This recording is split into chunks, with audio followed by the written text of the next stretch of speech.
Kevin Chadwin Davis has lived a life that many people cannot imagine. He witnessed the killings of his mother, sister, and brother at the age of 3.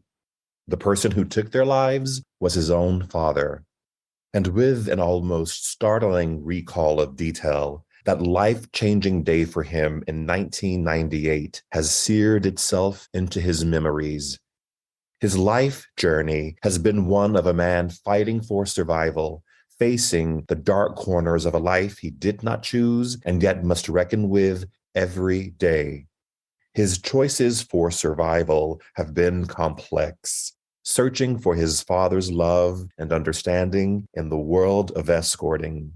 As he himself says, what he was looking for in those men was parts of his dad that he didn't have.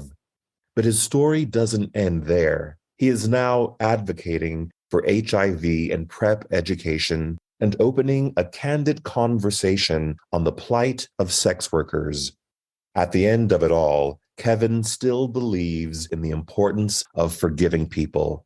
The circumstances of his life have made it a daily practice. Hello, and welcome to At the Podium with me, Patrick Huey. At the Podium is a multimedia platform that brings together people from a diverse background of lives, careers, and experiences who all share one thing in common. They have stepped fully into the transformative power of finding and raising their voices to make an impact on our world today. At the Podium holds a space for everyone to tell their stories, to be heard, and to bring us inspiration. Today, I am thrilled to share the podium with Kevin Chadwin Davis. Kevin Chadwin Davis describes himself as a fierce advocate, trailblazer, and a disruptor. His mission in life is to serve the LGBTQIA+ community and other communities that are being impacted by HIV. He also advocates for individuals who experience discrimination and harassment for earning their living as sex workers. As a former sex worker himself, it's his mission to challenge and disrupt social norms in an informative and transformational way. He currently is pursuing his Bachelor in Public Health at the University of North Texas at Dallas. He is also a member of the National Society of Leadership and Success. Okay, Kevin, welcome to At the Podium. Thank you for having me. It's an honor to be here. I know that part of your advocacy work is telling your story with candor and honesty, but your road has not been an easy one. You lost your mother and siblings at the age of 3. Your father was incarcerated. And through the foster care system, you ended up being raised by your father's side of the family in Louisiana, and you were there until you were 12 years old, at which point you moved to Mineola, Texas, to live with your mother's family, where your life took a complicated turn when you were 16, which was the first time you worked as an escort. So did I get the timeline right there? That's correct, yes. When you made that choice at the age of 16, what were the circumstances that led to you making that decision? Being someone that had to navigate the foster care system, there's a lack of funding in that, especially with governmental agencies. So families really don't receive enough money to care for the child. So, my family didn't receive a lot of money to take care of me, which left very little money after, paying bills and paying rent and paying the necessities to really do the things that we wanted to do, buy clothes, eat where everybody else ate in Mineola, Texas, buying a car. Like there was the things that society places on us were not accessible to us. And I felt at my age, if I wanted to achieve the things I wanted to achieve, I had to do it on my own. And I was okay with that. So when you were 16 and you decided to escort, did you even know what that meant at the time? Did you understand what was happening? Absolutely not. I was 16 years old. I think Grindr had just been released not too long before that. And honestly, I downloaded Grindr just to find people like me, because in Mineola, I was really the only openly gay person. And so I was really trying to find a community where there wasn't one. And that led to escorting. I guess I didn't know escorting was a word back then, but I did have someone reach out to me, and offered to pay me to hang out with me and see me. And at the time, money was precious. So it's, and still is, but at that time I had none. And, I kind of viewed it as an opportunity to explore sexually as someone that didn't have very many options in that city. And also as a way to, acquire more funds to do the things I wanted to do with my friends and also be able to support my family and be less of a burden on them. So that's really why I decided to make that choice. And so the first time you met this person on Grindr and there was an exchange of money, was it remarkable to you in any way? Did you feel like, I've done things in my life and I'm like, oh my goodness, I should remember this moment right now because this is a big moment for me. Did you have that awareness around it, or was it more just transactional? It happened, that was it? It definitely was an empowerment moment for me because it wasn't the last time, the relationship kind of flourished after that. And even my family doesn't really know anything about this, but it's just not something I felt comfortable sharing. I felt empowered in that moment when I walked away from that experience. And, I was able to go home and, just, I felt proud of myself because, I did something that was scary at the time, something that's not accepted by society. And also I was able to experience something sexually as a gay person. So it kind of like broadened my horizons in a way. How did that impact your identity as a gay person to have the sort of exchange of funds be related to something that was pleasurable for you? Did it change your perspective on what gay relationships looked like and how they operated? My first time escorting really, it was like fireworks. Just because, I was able to experience something with a man that I had in a way that I've never experienced it before. It was fun for me. And I think that that's not something people really think of when people deem being an escort or participating in sex work as a negative experience. People automatically assume there's something mentally wrong with you and that you don't have any morals or ethics. And it's really so much more than that. It's a way that I was able to empower myself. I was 16 years old, had little to no money. My family was very poor, and it helped me get here. And looking back, I'm very proud of that person, and because he took that extra step. And also the relationship that I was able to create with that person was very meaningful and impactful because that person helped me get my first job, helped me buy my first car, because at the time I didn't have any of those resources. As you had mentioned earlier in my introduction, my family did suffer through a lot of trauma. I myself, a lot of trauma, dealing with the loss of my family and not having a father figure in my life. That was kind of a way for me to fill that gap in my life. And that was by escorting and finding individuals to support me. At what point for you did you determine that that was not the life you wanted to be in? Because the way you're describing the experience now, it seems like you received a lot of positive benefits from escorting. Well, there was definitely some shame in there. I'm not going to say there wasn't. There were parts of me that felt like, I don't know, there's so much stigma around it, and back then I didn't even know what stigma was, but now I can reflect and, see it for what it is. And there was a lot of stigma around that, especially at being 16. I had to do what I had to do. As an adult, I'm not coming back and saying like, a lot of people come back after they participate in things and shame the other person. It's not, I made a choice and I stand by that choice, and that choice has been beneficial. And also, there have been some negative side effects to that. But at the end of the day, escorting has taught me how to love myself and, build my boundaries and share things with people that, help them. A lot of people don't really realize that people that escort and do sex work we're healing people because these people are seeking things that they're not currently receiving. Who were your clients? Because you talk about the work as being a service to these men who came to you who weren't getting what they needed, not just from a physical standpoint, but even from an emotional standpoint. So not names, obviously, but who were these men who were coming to you? My clients ranged from, even 26 years old to people that in their 60s. And I've had several clients where I just go to dinner or, we go watch a movie or we watch the news. It really is about the relationship at the end of the day. And I think that my life has a lot of meaning, and I want to share that meaning with somebody else that can help me achieve that meaning.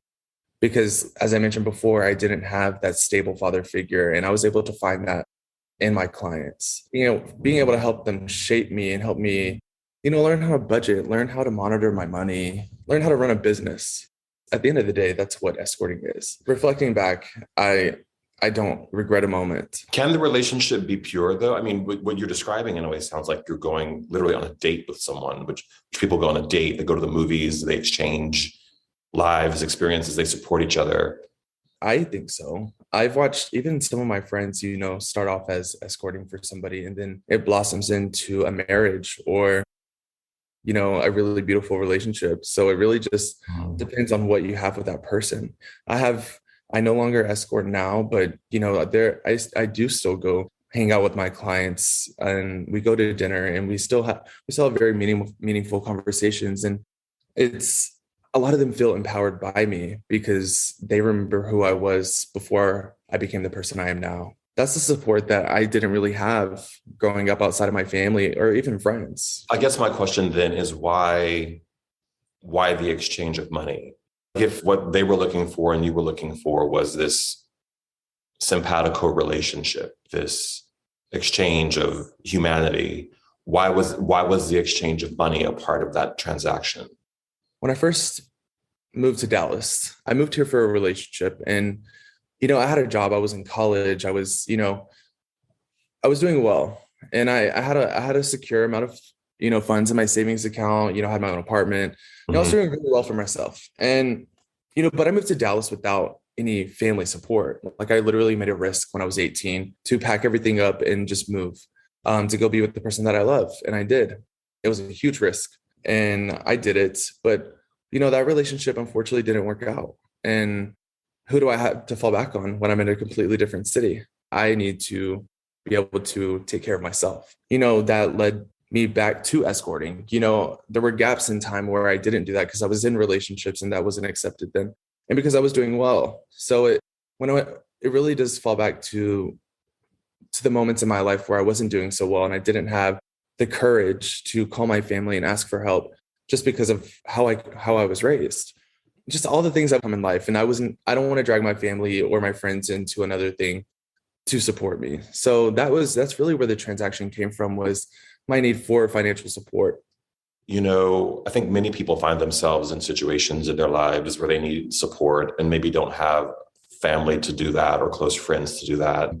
And they don't make the leap into escorting. So I'm trying to understand the leap that you made in your mind to get to that point where you said, okay, I'm going to do sex acts to receive money for that, or to give my time to someone who needs it and then ask them to pay for that. How did you make that leap in your mind?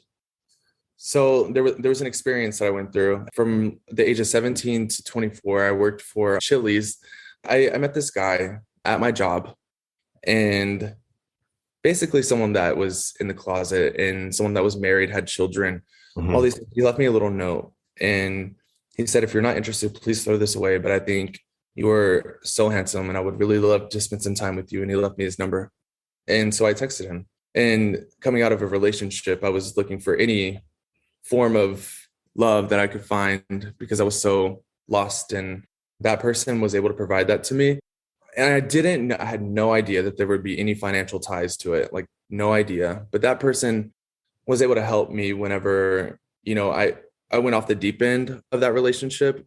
I fell into drinking, doing drugs. I quit my job. I was losing jobs, getting fired from jobs. I was just going through something very serious. And even my attempt at suicide at 23, and that was kind of my saving grace. Was in those moments where I didn't have financial support because I was trying to figure out my mental state and trying to figure out what I wanted in life. That person was able to help me survive. And it wasn't always a sexual thing or always a transactional thing. It was just really something that I could rely on at the time. And so that's when I really made the choice to do that and get out of the life I was living by partying and doing drugs. I was focusing on just that space at the time. And I'm not sure if that really answers your question either, but in those moments where I didn't have what I needed to live, and I wasn't mentally prepared to go out in the world and get those things in a different way, I had that person to rely on. And that's where it really stemmed, was from that. And that's when I eventually branched off into doing it more regularly, getting more clients. Because after I left that world, after I got out of the hospital for my suicide attempt, I really made a choice. And I made a choice to put myself first and be selfish and take what I want from the world that I deserve. Because of all the things that I have been through and overcome, I think I deserve to be happy. And so I did that. And escorting helped me do that because I was able to know how to love myself and build those boundaries. Just to clarify the timeline, you started escorting when you were 16, when you were living with your family in Texas. And you were escorting on and off up until you were about 21, 22, when you met someone and you had a very serious relationship with this person. That relationship fell apart and you ended up going back into the world of escorting. Was this before or after the suicide attempt that you went back into escorting? It was after. Okay. Why did you attempt suicide? So kind of like to go back to what you were mentioning earlier, about like the loss of my family, my dad being incarcerated. A little like backstory to that is that my dad was very mentally ill and very addicted to drugs. And just to be like blatantly honest, he took those lives. And, that's something that I deal with on a daily basis, something that I remember on a daily basis and receive flashbacks. And it's just, even my body still feels the trauma of that day. And during the month of June of 2018, the summer is just a really hard time for me because it's the anniversary of their deaths. It's my mom's birthday, and they're all like just up against each other. And my relationship was already going off the deep end. And, I was bartending in the neighborhood, caught up in the scene. And it was around my mom's birthday. And I had been drinking, and me and my boyfriend got into a fight. And I was like, I just hated myself, and I hated where I was, and I hated everything about my life. And in that given moment, I wanted to end it. And so I attempted that. I instantly regretted it just because I saw the pain on my friends and my boyfriend's faces when that happened. And it was just heartbreaking to watch because I almost didn't make it. And I really was able to see the support that I had at the time, and made a really hard decision to end my relationship after that because obviously it wasn't healthy for me. I really needed to turn my life around. So Kevin, and when we had a call to prepare for this call, we talked about the situation with your father and the fact that he actually took the lives of your mother and siblings. And do you feel comfortable talking about that? Absolutely. Do you want to talk about what happened that day?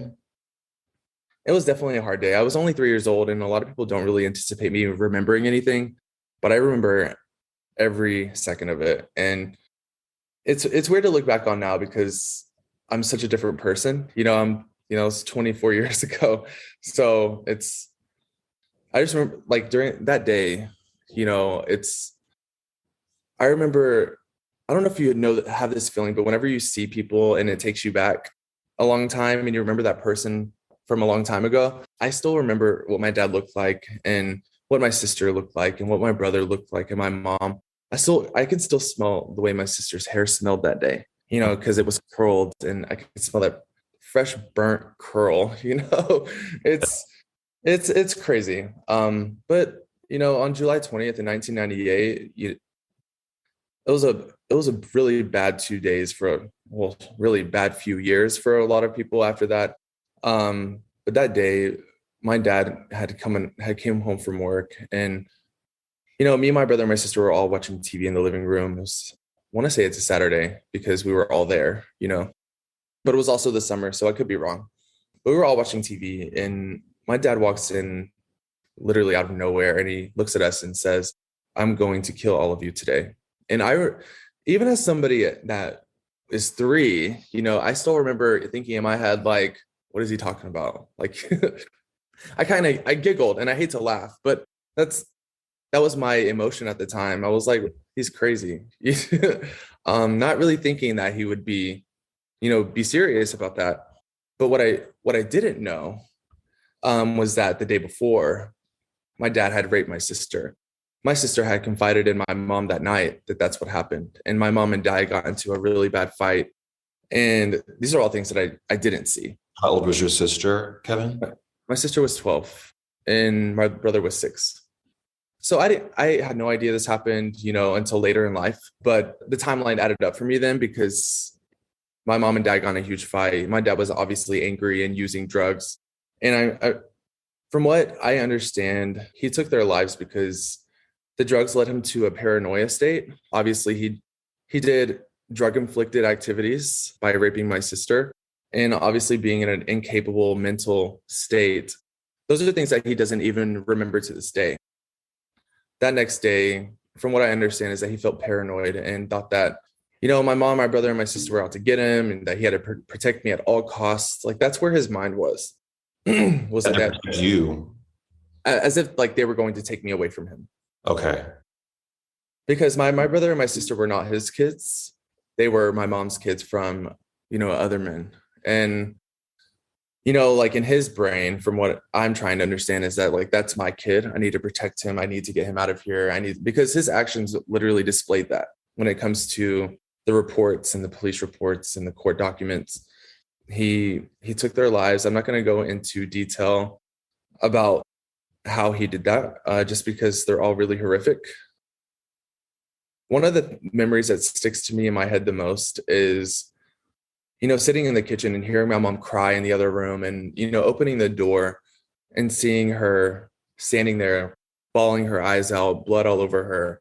And my dad shutting the door in my face and locking it so I couldn't get in. Like, that's probably the most core memory that I have of that experience, because I remember seeing my mom's eyes looking at me with such pain and like scared. Like she thought, I genuinely feel like she thought he was going to do that to me too. So she was trying to protect her children. And that's one memory I still have nightmares about. Right. Of course. Because I can still, like, her eyes were so piercing, and I will never forget. I will never forget that. And you think that by me remembering these things, like I would never forgive my father for that. But I have, and it's completely changed my life, and it's actually helped me stop escorting, believe it or not, because I think what I was looking for in these men was parts of my dad that I didn't have. That's just reality. The way I view a father figure is someone that supports you mentally, financially, and all the ways that I was seeking in other people. And I think that really ties into why I was seeking those things, is because I never had them. So can I ask you, after your father took the life of your family, his family took you in. Yes. And the state essentially put you in foster care with your grandmother, essentially, is what happened. So after that night, my dad drove me to Louisiana and dropped me off with his mom, which is where his brother came and picked me up. And so my uncle and came and took me to his family, which was my aunt and my 2 cousins. My life completely shifted overnight. So that's where I lived. And I never knew that they were doing the court battles and, moving back and forth between states to really see who's going to be financially responsible for me. I don't remember those things. So you stayed in Louisiana with your father's side of the family? Yes, I did go visit my mom's side of the family for different holidays, like, a week and a half over the summer, or, Christmas break when I was in school, just little, and then they would come visit me too. But that was less likely just because I think my dad's side of the family had its own issues, even with me as well. They weren't the best people, and I don't hate them for it either. They had to take in somebody overnight as well. It's not like they planned for this to happen. Growing up, I used to really love reading Harry Potter just because I felt really close to that character, because he was, the misfit, someone that was shoved underneath the stairs and someone that no one really ever appreciated or cared about. And that's how I felt growing, like, for 9 years when I was living in Louisiana. And the only time I ever felt love was when I went to Mineola to be with my family. And that's kind of like when Harry would go to Hogwarts, With your mother's family. You went to Mineola to visit your mother's family. Yes. But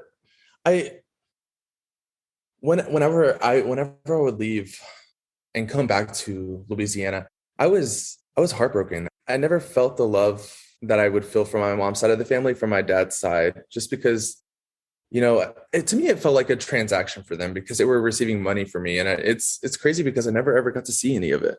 The way that I thought things would happen would be like they would receive money from the government. They would put some away for me for college. They would, do all these things to prepare me to be successful. And what they did was none of that. They actually were very negligent towards me. I dealt with that for a good 9 years. And I think the most important thing in life is to forgive people, just because I don't want to look back on my life and think about those things and see them as all negative, because I did have a good child, and I did have I'm having a good life, but it's only because of the support I've had from quality people, and Yeah. people that have really shown me what love really is.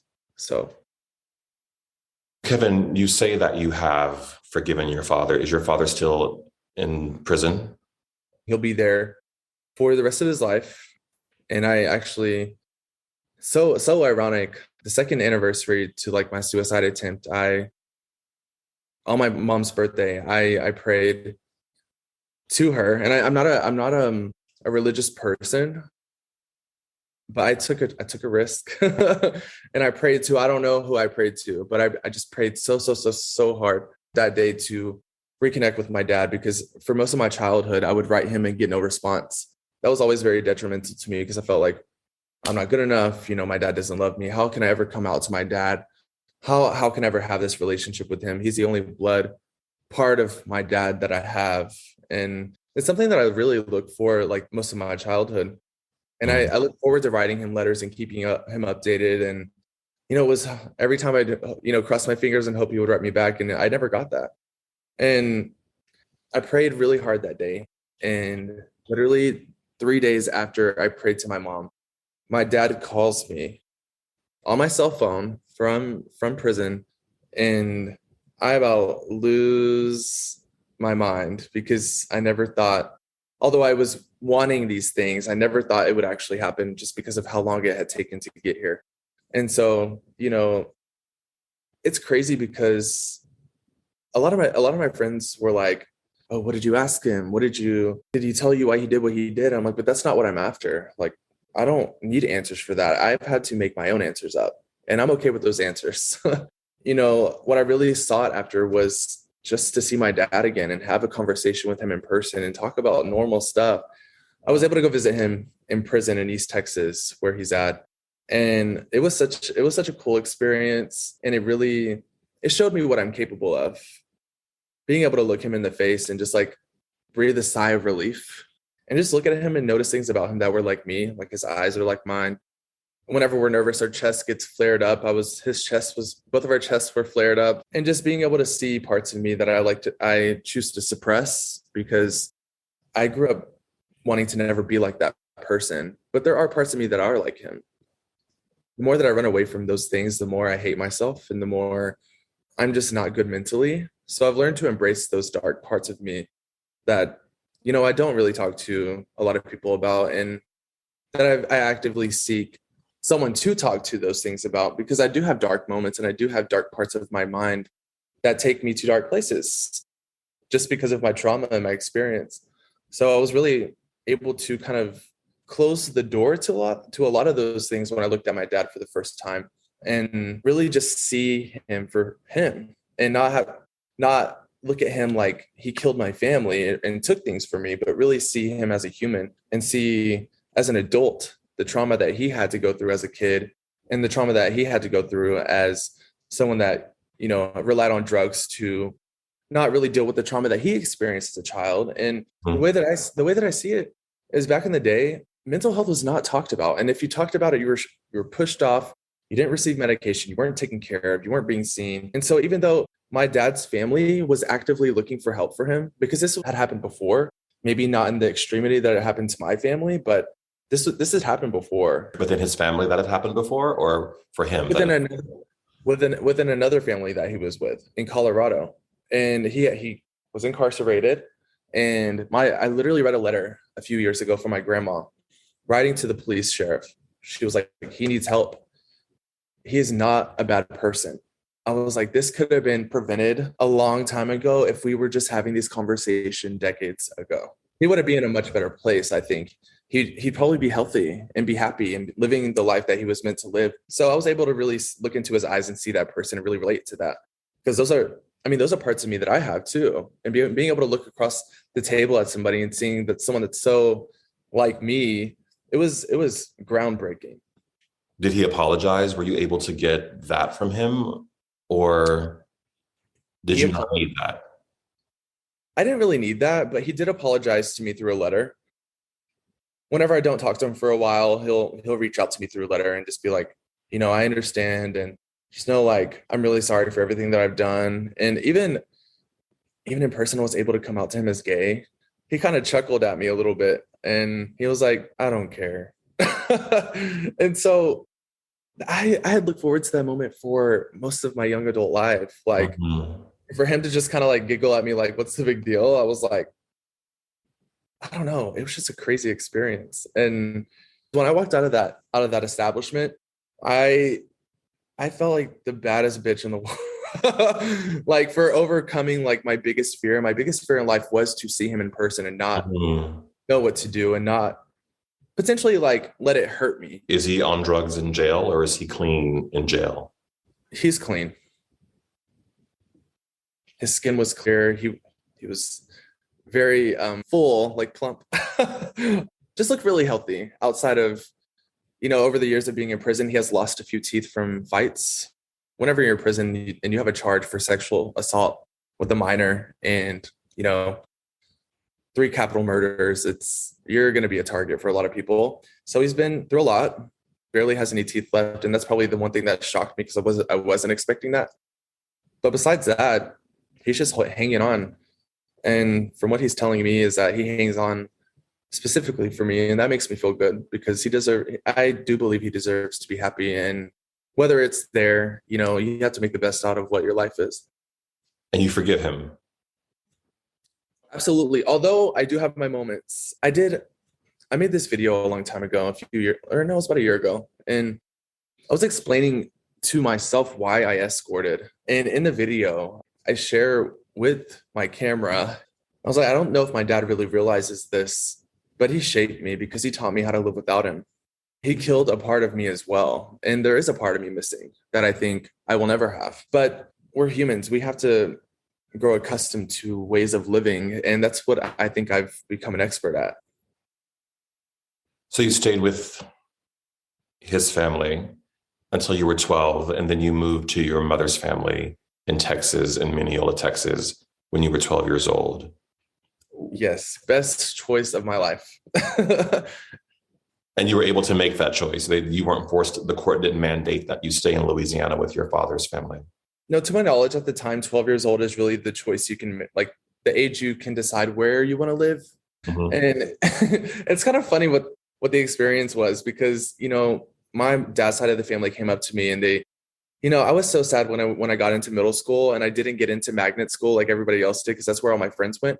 It sounds dumb, but I was like, where'd all my friends go? I was like, right. And that made me not feel good enough too. But they asked me, they were like, well, where do you want to go to school? Or where do you want to, no, they asked me, where do you want to live?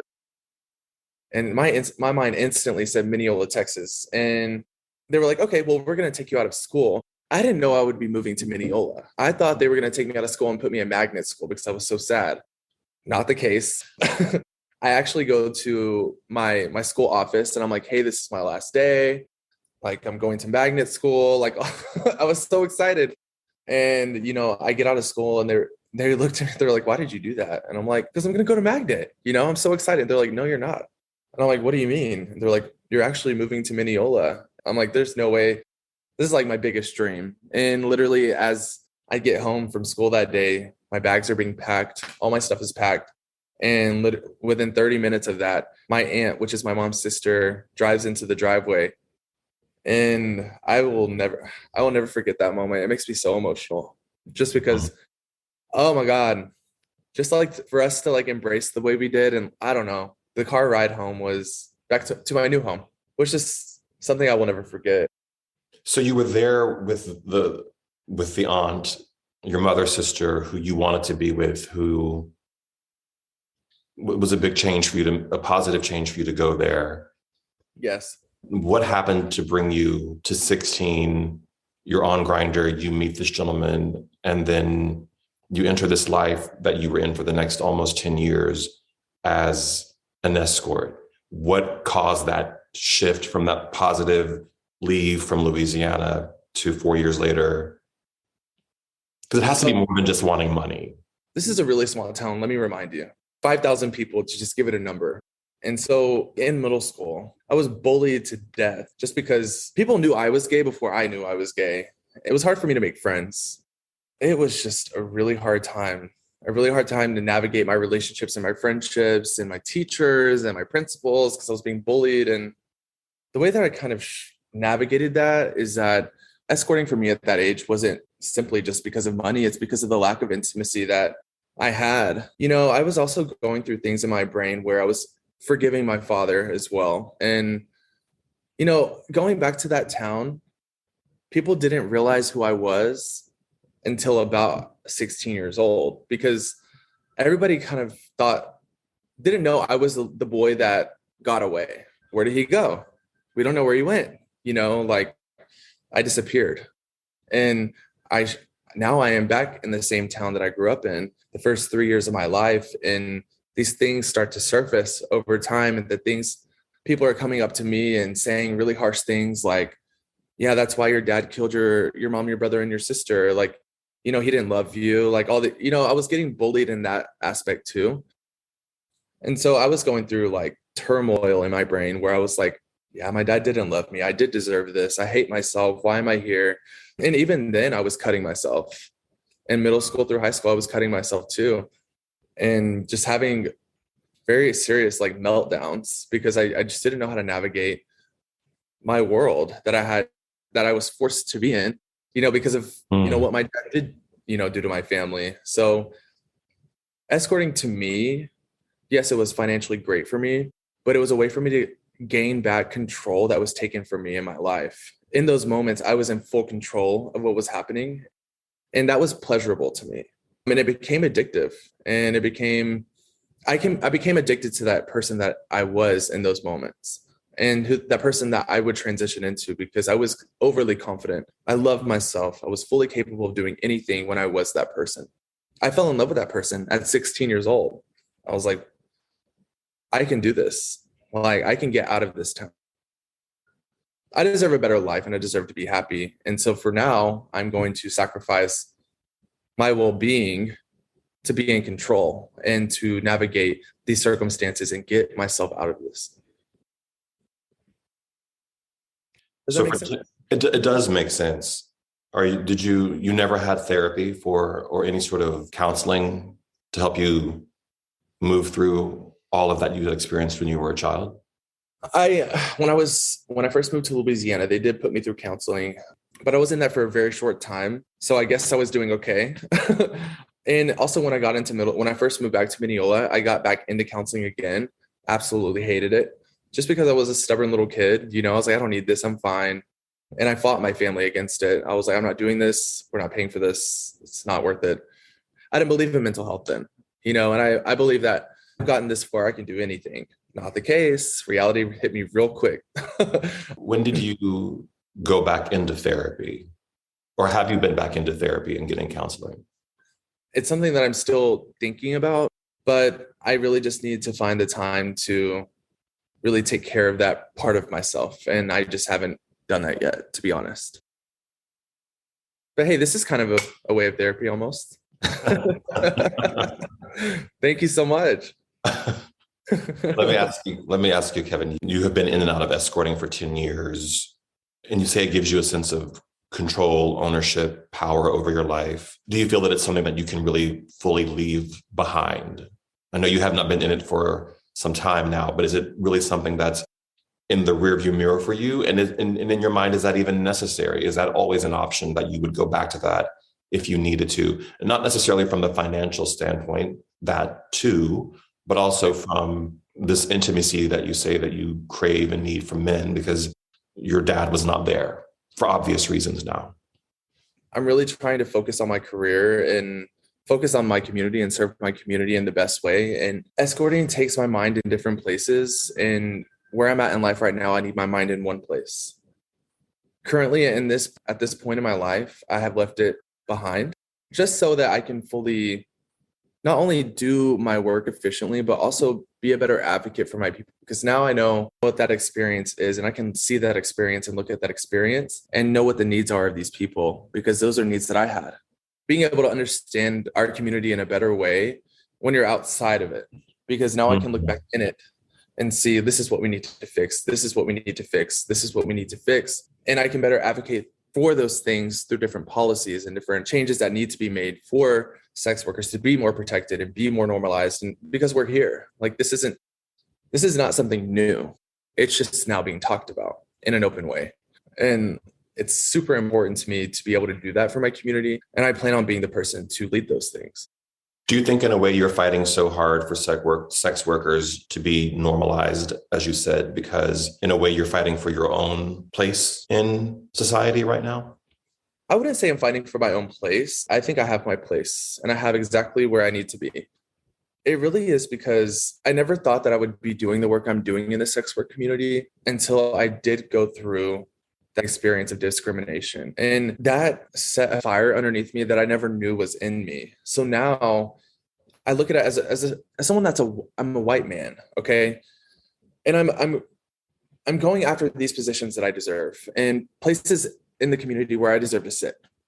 But for someone that is Black, they're going to experience the same discrimination I'm experiencing in a completely different way. And so for someone that is of privilege, I have so much privilege in this life. For that to happen to me, and I'm a part of this community and a part of building it, it's going to happen after me. And it's going to continue to happen inside of these organizations that say they support us and receive funding to support us. So to me, I owe my due diligence to make sure that that never happens to anybody else, because I don't know who the next person is going to be and if they're going to be strong enough to overcome that discrimination like I have. So really, it's a way for me to heal. And it's also a way for me to help my community get further. So how do you help people wrap their mind around this idea, this unifying idea that in a way, all discrimination is discrimination, whether it's discrimination against a Black person, an Asian person, or a gay person, or a sex worker? How do you draw that through line for people, given the sort of discomfort that people have with sex work?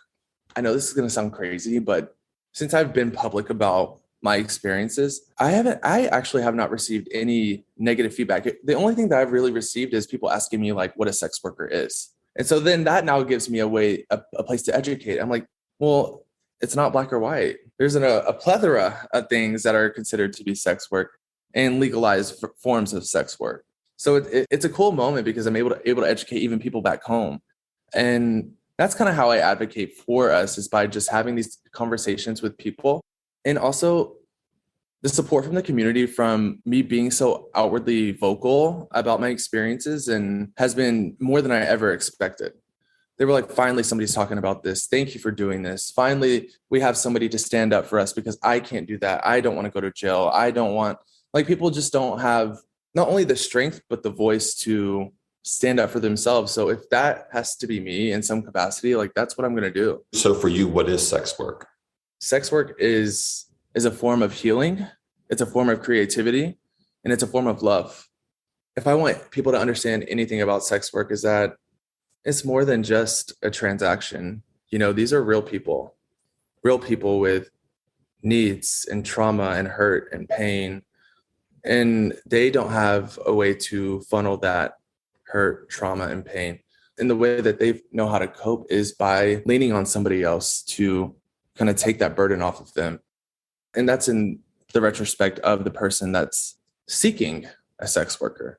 It's so much more than what people think it is. It's easier for people to grasp if you have a lived experience. And if you don't have a lived experience, especially my lived experience, you're never really going to understand it or understand the pleasure that I get from my actions. Because the way that I explain it to other people is that escorting allows a way for me to funnel all my darkness and my trauma and my pain into turning into a character and turning into a different persona of myself, a different version. And a lot of people don't know this. But my persona, when I am that person, takes the name of my dad. Wow. Okay. And so that is a way for me to really shift all the things I felt towards him and felt towards that experience into one place. Because I feel like if I didn't have a channel to do that, I don't know what kind of person I would be. I don't know mentally if I could handle my life. And it's a form of therapy for me, because also these people I'm having these conversations with, I'm sharing my life with them and I'm letting them know what I've been through, and they're impactful. I've made lifelong friendships off of these things, and they continue to support me and mentally, because I'm a product of our shared intelligence. It really is more than that. I've done so many things in my life. From where I'm from, I never thought I would leave that little town. And I've traveled across the nation and left the country. Like, those are things my family never thought what I would ever do. Why would you want to weigh out then? It sounds like what you're explaining to me does not sound like it's something in the past for you, because you're seeing benefits from it that you wouldn't normally see or thought you would see. So why, if it's that good and has all of these benefits, why is it something that you are wanting to put into the background or leave?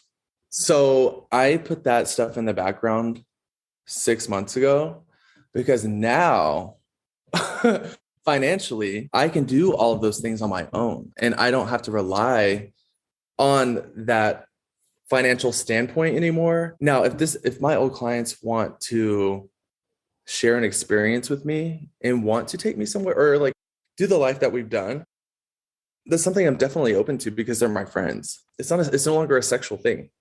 It's no longer a financial thing. It really is just solely the relationship that we built over the years, and that's what it is now. So I have a friend that I see very often, and I love him so much just because I watched him go through leaving his wife, selling his house, going through addiction, getting DWIs, because he was so not accepting of who he really was as a gay person. And he's in his 60s. He feels like his life is over. He feels like, and I'm very happy because I was able to pull him out of that fog and push him in the right direction and get him into therapy, get him into addiction counseling, I was able to really view that person and see what his needs were and send him in the right way. You were parenting him in a way that you wanted to be parented. Right. Yes.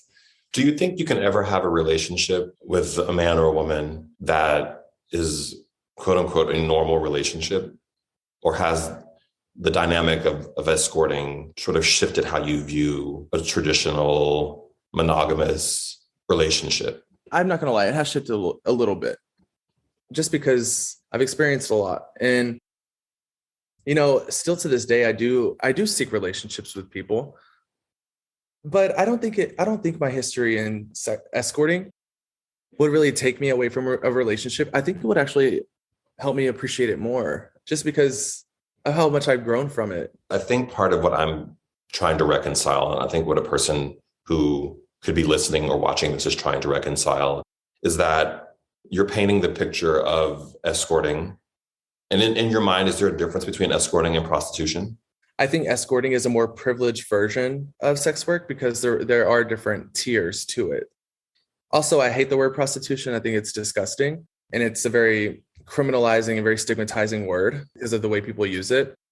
People that are actively seeking money through sex work, that are living on the street or experiencing homelessness and experiencing addiction to drugs, they have other stuff going on. Like, they don't even know where they're going to lay their head at night, or they're caught up in a pattern of whether they want to live or die. And sex work is a way for, I've never lived that experience, so I'm not going to speak on it like it is my experience, but my perception of that is that this is a way to be able to take care of themselves and get the things that they need, whether that is drugs, food, water, housing. Sometimes people just want a place to lay their head, and they're willing to sacrifice their lives to get that. I'm just trying to reconcile the approach that you have to this around how you have approached the work that you have done in the past with the person who is that person who's on the street, who is not seeing that same level of benefit from this and want to be out of it, but maybe can't be out of it for many reasons. How do we reconcile those two images? How do we reconcile the experience that you're describing versus the person who's on the street? But it all goes into classism.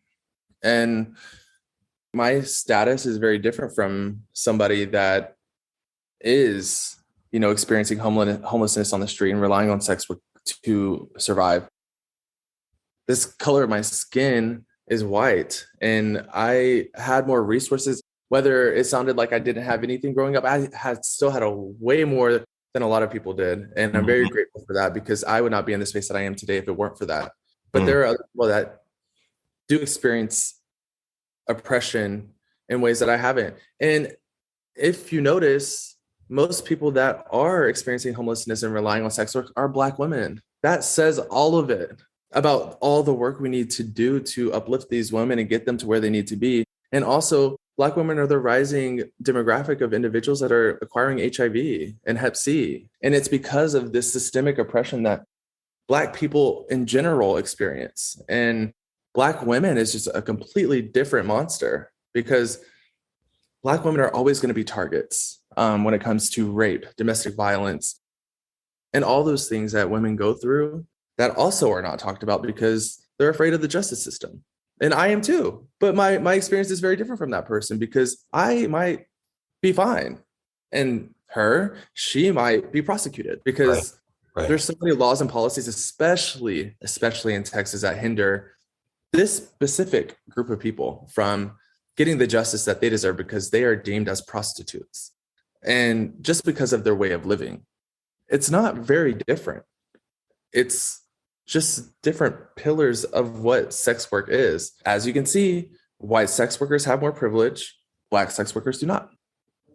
And it's just another way to view that there's so much work to do to help uplift these communities and to fight against this racial systemic system that we live in, because it's just wrong. And these women should be in places that they feel empowered and where they can access the resources that they need. Because I firmly believe you're not going to accept help from anyone if you don't know that you need it yourself and don't want to access it.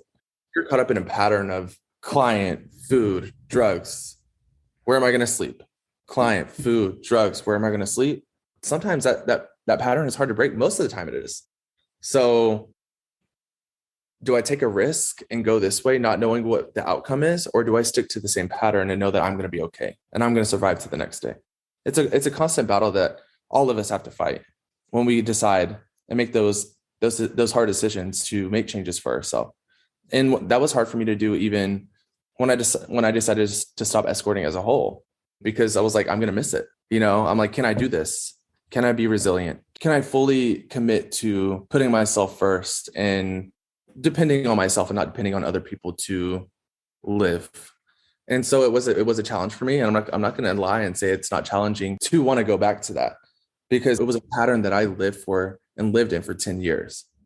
Kevin, I think we could talk for hours about this. That there's so many things that we've only scratched the surface on, but I want to thank you for coming on and telling your story. I know it's not an easy story to tell, and I appreciate the work that you're doing, because I think one thing that I've really taken away from our conversation today is that discrimination anywhere is discrimination everywhere. And I think you're right, particularly as it relates to the role race plays in all of this and our perceptions of this, and who gets what services and who gets what type of treatment and who gets what types of punishments or not punishments from the system. So I think that is something that we see reflected everywhere. But I thank you for your time. I thank you for sharing your voice and your experience. And we may have to do another one of these. I feel like we just scratched the surface, Kevin, but thank you so much for coming on today.